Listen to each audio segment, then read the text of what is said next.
और लड़की लोग आप लोग भी ज्यादा इन लोग को मीठा मीठा बात पे कोई मतलब नहीं रखो। बड़ी मीठा मीठा बात बोलता है ज्यादा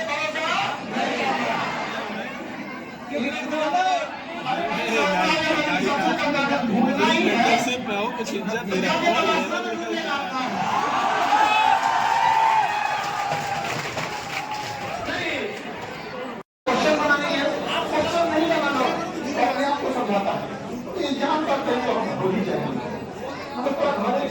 नहीं तो टेस्ट नहीं हो पा रहा है तो एग्जाम नहीं डैमेज ना हो, बस ये देखना डैमेज ना हो।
बहुत अच्छे उनकी राइटिंग के लिए प्रॉब्लम आ रही थी तो उनके लिए कैलियोग्राफी की व्यवस्था हम लोग कर रहे हैं जो आपकी राइटिंग के बाद करेगा कैसे क्या करना है सुधार करना है। ठीक है प्लेग्राउंड के बाद क्लास के बाद देखेंगे समझ में गया। हम कहाँ से आए बाबू जॉब होने के बाद ना आपको कौन सा कैडर भेजेगा आपको अच्छा लगेगा खराब आपको जो कैडर भेजेगा चुपचाप एक्सेप्ट करना पड़ेगा। तो मेंटली प्रिपेयर रहना है आपको। आप हर सिटी के हिसाब से हर स्टेट के हिसाब से अपने आप को क्या करना है प्रिपेयर रख लेना है। समझ आ रहा है कि नहीं आ रहा है? ये आगे बैठ के जो मोबाइल चला रहा है बाबू रहने दो दूसरा बोला ना दूसरों को अब इतना तो समझ होना चाहिए कि आप किसी क्योंकि हम लोग की कोशिश ये देखिए जो क्लास ऑफलाइन में पढ़ाई जाती है वही ऑनलाइन में दे दी जाती है वही फीड कर दिया जाता है यहाँ से हो जाता है कि नहीं।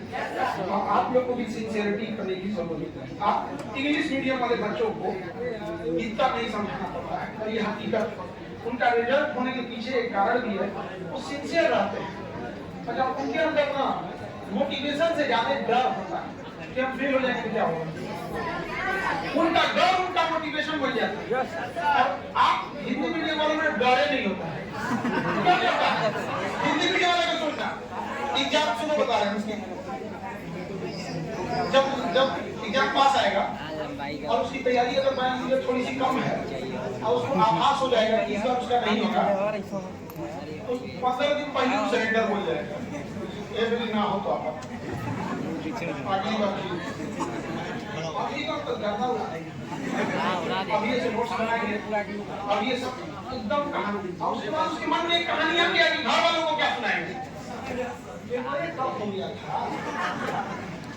और सुनो ध्यान से सबसे फेवरेट कहानी हिंदी मीडियम वालों जब रिजल्ट नहीं होगा ना 1 नंबर से छूटा है पापा 1 नंबर से हिंदी मीडियम वालों का फेवरेट डायलॉग आधा नंबर से छूटा है 1 सीट और रहता ना तो मेरा हो गया होता।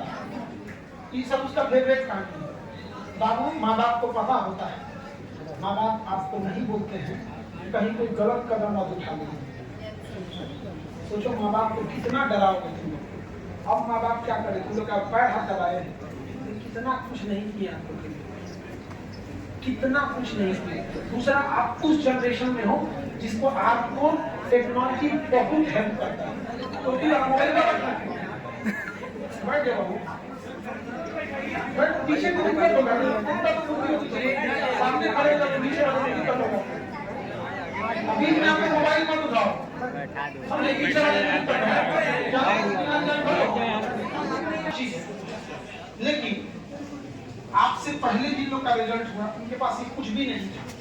आज आप न्यूज़पेपर एक से दो, पहले क्या था ना कि कुछ न्यूज़पेपर महंगे आते थे, बहुत सारे बच्चे न्यूज़पेपर ले नहीं सकते, आज तो ऑनलाइन खरीद लेते हैं, डिजिटली पढ़ लेते हैं। हर कोई किताब आप डिजिटल पढ़ सकते हैं, किताब की तो जरूरत ही नहीं पड़ रही है, एआई आ गया है, शॉर्टकट में बता दे रहा है। लेकिन आप क्या होते जा रहे हैं, कोढ़िया भी नहीं, सच्ची बता रहे हैं। सबसे ज्यादा आज का जनरेशन का यंग जनरेशन जो स्टूडेंट की खराब वो निहायत ढीठ होते जा रहा है। ढीठ समझते हैं जी सर। एक होता है कि शर्म नहीं हो पाता है। पहले में ना एक बच्चे में एक शर्म होता था कि अगर वो स्कूल के एग्जाम में 20 नंबर में से अगर 12 नंबर लाता था तो उसके अंदर एक आत्मग्लानि होती थी, भाई मैं को क्या, तो ये वाली शर्म खत्म हो गई। ए अगली बार करेंगे, ढीठ हो गया, ढीठ देखा जाएगा नहीं समझे। दूसरा क्या है ना, थोड़ी सी बेशर्मी आती है, क्या होगा नहीं होगा। पहले बच्चों में आप सोचिए ऐसा नहीं होता था। जिस दिन आपको अपने आप से शर्म आएगा ना कि मेरा नहीं होगा, तो हम दूसरे को छोड़ पहले अपने आप को क्या जवाब दें। अपने से पूछ के देखो ना, माँ बाप को जो करना था आपके लिए कर दिया। एक संस्था को क्या करना चाहिए था, 3 चीज। एक, आपको फीस एफोर्डेबल, ऑनलाइन आज भी सबसे सस्ता है। ऑफलाइन में जो महंगाई वो रेंट की वजह से है, क्योंकि हमारी बिल्डिंग नहीं है। आप छोटा सा हॉस्टल लेके पढ़ते होंगे ना, आपको आइडिया लग जाता होगा कितना महंगा है। हाँ, जब जो आपसी बराबर होता है, मरणासन बराबर बेड दिया जाता है, मरोगे तो उससे बड़ा बेड दिया जाता है, और ठीक तो उससे बड़े पे ले जाते हैं। जी सर। हॉस्टल तो रहता है। सोचो तो इतना बड़ा का क्या रेंट लगता होगा। अगर हम लोग को जैसे ना बड़ी बड़ी फैक्ट्री जब लगाई जाती है तो गवर्नमेंट क्या होता है ना, कई बार जगह अलॉट कर देती है, समझे। हम लोग को ऐसा कोई अलॉटमेंट नहीं होता है। तो मोबाइल का रख देना, यहाँ पर तुम कौन सी तरह से कम है, नहीं समझे। ऊंची आवाज में केवल राष्ट्रगान सुनना है, किसी की बकौती नहीं है।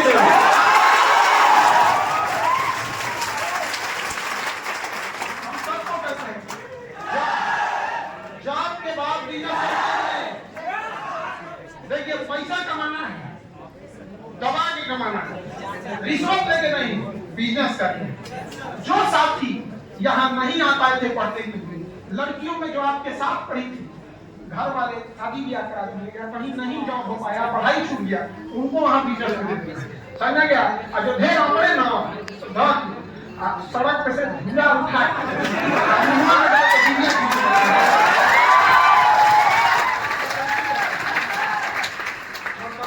गरीबी का मजाक उड़ाएगा, बिजनेस कर। बताओ, किसी गरीब से जाके ये कहना है कि बिजनेस करो, बेचारा हॉस्टल का पैसा नहीं दे पा रहा है, मकान मालिक 10 तारीख होटल पे कहता है सामान भेज देंगे, कुछ शॉप से पैसा नहीं दे रहा है, अरे बेचारे के घर से नहीं आ रहा है। आपने न जाने कितनों का खेत गिरवी रखा हुआ, कितनों की माँ और बहन के गहने बिक गए, और उसको कहो कि बिजनेस कर लो। तो वही बात है, किसी को ऑक्सीजन चल रहा है अस्पताल में, कहो कि ओलंपिक खेलोगे, कहीं का मतलब किताब में गरीबी जो देखा है, क्या समझेगा जमीन पे गरीबी क्या होती है। आज आप में से जो बच्चे खाना बना, बहुत सारे बच्चे हॉस्टल में इसलिए नहीं रहते कि महंगा है, सुविधा तो दे रहा है, खाना बना के दे रहा है, लेकिन अपने से रहते क्यों लॉज में, क्यों, क्योंकि पैसा मिडिल क्लास से आते हैं, आपका तकलीफ कोई नहीं समझता है। अब दबे अंदाज में बच्चे क्या कहते हैं, हॉस्टल का खाना ठीक नहीं लगता है, दबे अंदाज इज्जत बचा रहा है, अपनी इज्जत बचा रहा है कि मेरे माँ बाप गरीब नहीं, खाना चाह रहे हैं। तुम कौन सा डेली पनीर और 5 स्टार का खाना खाते हो लॉज में, महीना में 10 दिन दाल चावल चोखा 80 रुपए बन जाता है। हम नहीं जान रहे हैं क्या, हम नहीं जीवन जी है हॉस्टल का। अरे संडे के दिन कभी हफ्ते में एक दिन ऐसा होता है ना, बच्चा ज्यादातर एक के टाइम सुबह सब्जी बना लिया, रात में वही खाया। उस बच्चे से कहिएगा बिजनेस कर लो, कहाँ से ला पाएगा वो? हाँ, गाँव में रहने वाला बच्चा वो खाना नहीं बनाता है कि उसको खाने में अच्छा लगे, सब्जी वो बनाता है जो सबसे सस्ता है। जब ऐसे बच्चों को कोई कहता है कि बिजनेस कर लो, मन करता है तेज तमाचा मार के जब अपने पसंद का खाना नहीं खा पा रहा है और उसको अब इन सबको तमाचा मारना है, एक दिन कामयाब होके और सबको कहते हैं एंटरप्रेन्योरशिप बनना है। समझ में आया? नौकरी मजदूरी में नहीं, शौक से करना है। जो दबाने की कोशिश करे ना, इधर ट्रांसफर कर देंगे, इधर सस्पेंड कर देंगे, तो कहीं कब में सस्पेंड किया था 2 महीना अपना फैक्ट्री देख के आए। छुट्टी से अच्छा है सस्पेंड कर देंगे, छुट्टी मांगेंगे तुम 10 दिन देगा, सस्पेंड करेंगे 6 महीना, उन्हें आधा से नहीं आता है। भारत में ज्यादातर ईमानदार सस्पेंड हुआ है, ज्यादातर ईमानदार को क्या कर दिया था? सस्पेंड कर। कोई बात नहीं, आप झूठ के नहीं लगा, अगेन बोलते हैं, अगेन ऊंची आवाज में केवल और सबसे कहते हैं आपका झुकाव केवल देश के प्रति होना चाहिए। अपनी जाति, अपना धर्म, अपना परिवार, अपनी पार्टी, पॉलिटिक्स, राजनीति, सरकार सब साइड में सर्वोपरि होना चाहिए तो देश कोई नहीं, राष्ट्र प्रेम होना चाहिए। समझ में आया?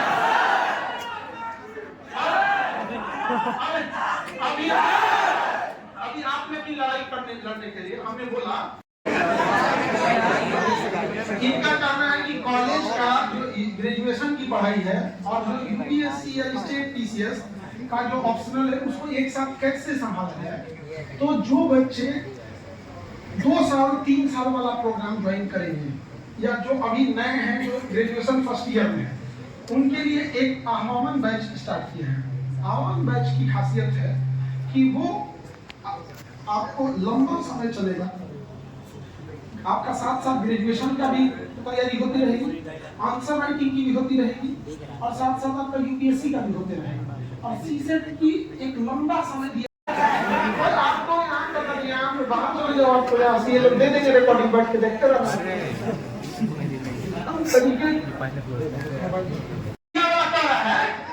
कि अपने लिए बोल रहा है, हम कह रहे हैं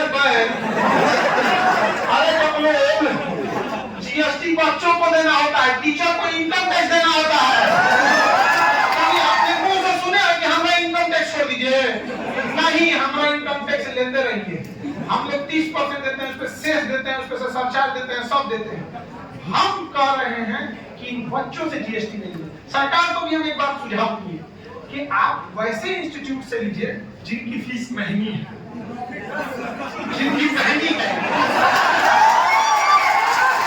अरे कम से कम जो समाज की भलाई कर रहा है, जो सस्ती फीस दे रहा है, कहाँ से पॉलिटिकल ले रहा है भैया? तो हम अपने लिए लड़ रहे हैं, किसके लिए? तो हमारा कहता है कि पॉलिटिक्स कर, हम पॉलिटिक्स पढ़ाते हैं, पॉलिटिक्स पढ़ाते हैं। जिसको पढ़ना होगा हम यहाँ पर जाके पढ़ा देंगे, हम यहाँ तब जाके हमारा पॉलिटिक्स अच्छा से करना है। बात कर बताइए।